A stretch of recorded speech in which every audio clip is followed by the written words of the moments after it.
James Lakatsky was a rocket scientist inside the Defense Intelligence Agency, the kind of official whose signature moves real budgets, and in the summer of 2007, he drove himself out to a cattle ranch in eastern Utah to see the place with his own eyes. So what does a man like that have to witness before he goes back to Washington and convinces Senator Reid to build a classified $22 million program around that one ranch? He has written down what he saw. It's one sentence, and it's the last thing I'll tell you because nothing else in this story is stranger. First, what was already waiting out there long before he arrived? Climb that fence today and you get arrested. 512 acres in Uinta County, eastern Utah, southeast of a town called Ballard, pressed right up against the Uinta and Ouray Reservation, ringed with locked gates, camera poles, motion sensors, and posted security. No visitor center. No tours. For a piece of high desert scrub with a couple of old homesteads on it, that perimeter looks less like ranching and more like a facility. And it looked that way before the Pentagon ever showed up. The name people know it by comes from Navajo tradition. The Skinwalker, a witch who can take an animal's shape. The ranch itself sits in Ute country, and the version passed down for decades says this stretch of the basin lies in the Skinwalker's path. Land you don't camp on, don't build on. Folklore, sure, but folklore is a kind of record. It tells you that people living here long before television crews and defense contractors ever arrived had already decided this particular piece of ground was not neutral, and they went around it. For 60 straight years, nothing happened. From 1934 to 1994, the property belonged to the Myers family, and by every account they left behind, it was ordinary land, no orbs, no mutilations, no creatures, just cattle. Skeptics point straight at that and say the phenomenon has a suspiciously convenient start date. Fair, but sit with it for a second. If the strangeness switched on in 1994, then something switched it on. And the family it switched on for lasted less than 2 years out there. In 1994, Terry and Gwen Sherman bought the place with their 2 kids and a plan to run cattle.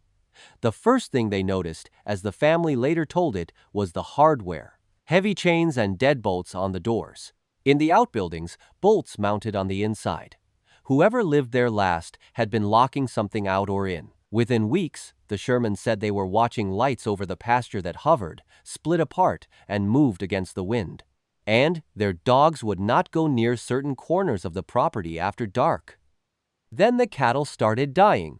About 14 animals over roughly 2 years by the Shermans' own count. One young cow turned up with an ear removed so cleanly they described it as surgical.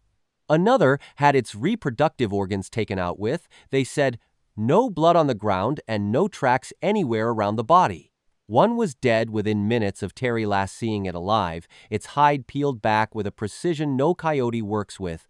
Ranchers lose stock.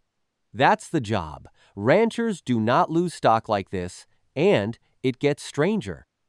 The wolf is the account that stuck to this place. Broad daylight, and a large wolf-like animal walked up to the corral, calm, unhurried, and clamped onto a calf through the fence rails. The family fired on it repeatedly at close range. By Terry Sherman's telling, the animal did not flinch, did not bleed, and eventually just walked away. Terry followed the tracks across open field until the tracks simply stopped, flat ground. Nothing to climb, nowhere to go. Believe it or not, that is the story a working rancher put on the record.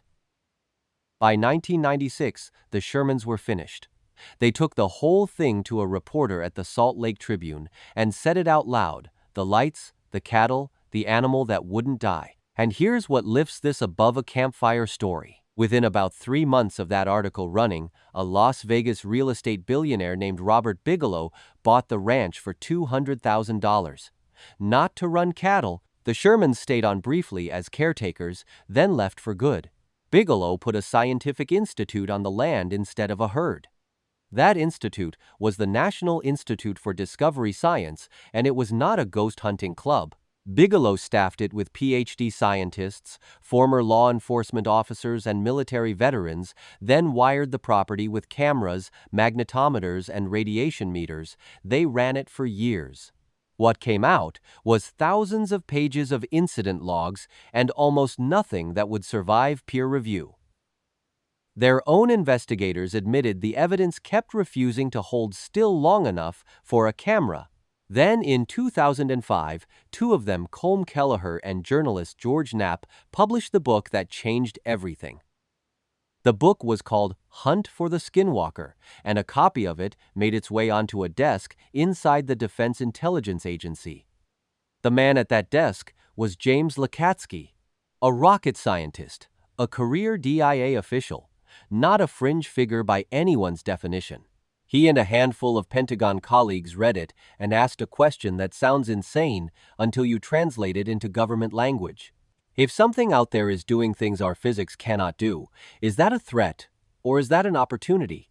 In the summer of 2007, Lakatsky drove out to look for himself.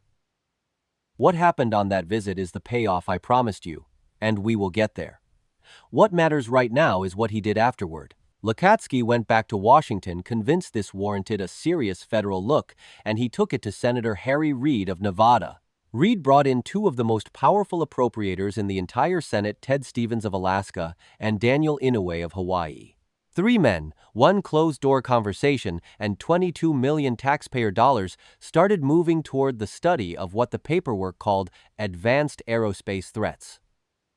In 2008, the Defense Intelligence Agency put the work out for bid, and the winner was Bigelow Aerospace Advanced Space Studies, BASS, a subsidiary created by the same billionaire who happened to own the ranch. Reid's own description of that was blunt. It was put out for bid, he said, and Bigelow's response to it was the best. Reid also asked the Pentagon to wrap the program in the most restrictive secrecy tier available.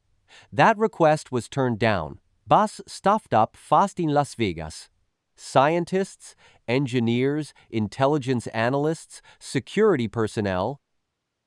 On paper, the program looked respectable. 38 defense intelligence reference documents, technical papers commissioned from outside researchers, released years later under the Freedom of Information Act in January 2019. The titles are real, and you can read them yourself. Traversable wormholes and negative energy.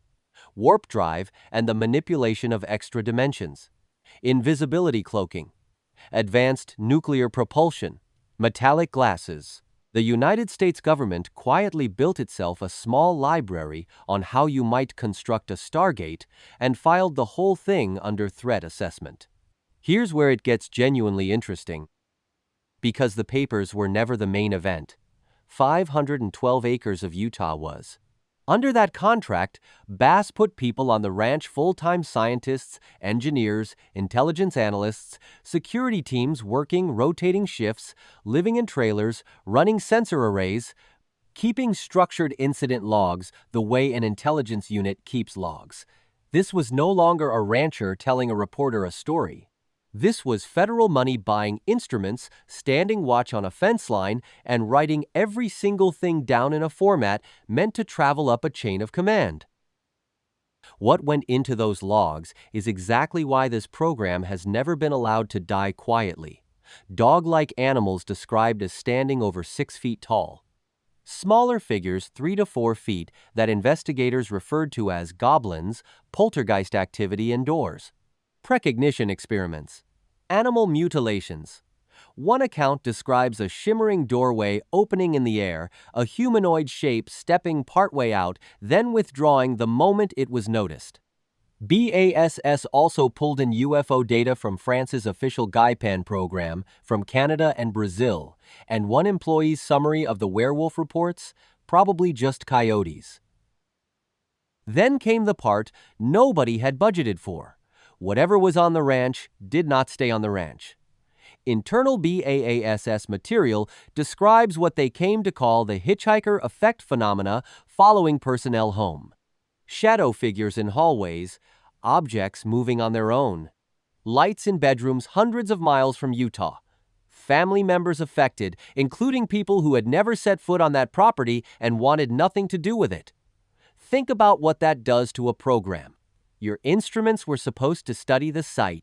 The site started studying your staff. The money stopped almost as abruptly as it started. Funding was pulled around 2010, and the effort wound down by 2012.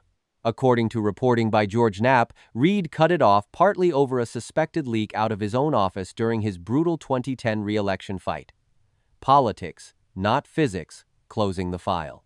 The Defense Intelligence Agency's later position was simpler and colder. The deliverables lacked utility for its mission.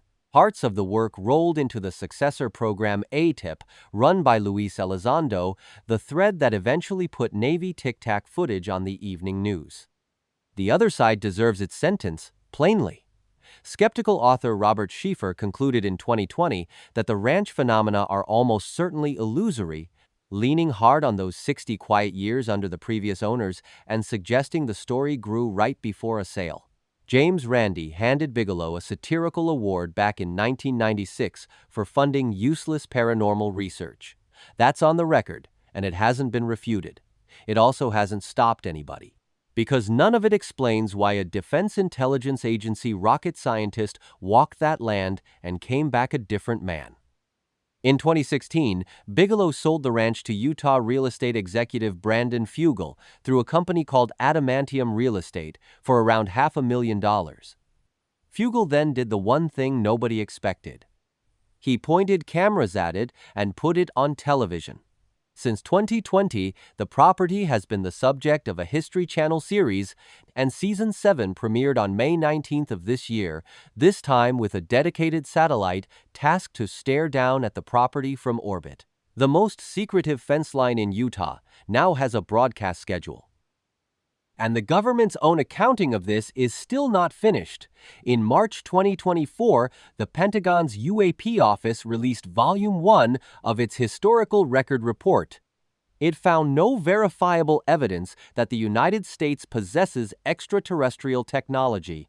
It also stated plainly that the contractor team, along with at least one supportive government program manager, conducted UAP and paranormal research at a 512-acre ranch in northeastern Utah.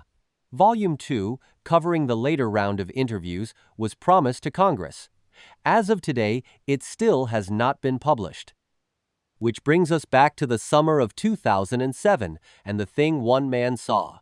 According to the account Lakatsky and his co-authors later put in print, during that visit to the ranch, he watched an object in front of him fold and twist itself into a Mobius strip, a shape with one continuous surface, no inside, no outside.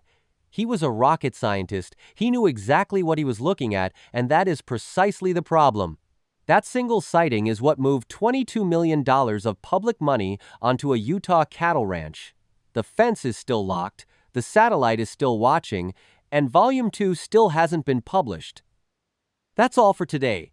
If you found this useful, like, subscribe, and share it with someone who'd care. Catch you next time.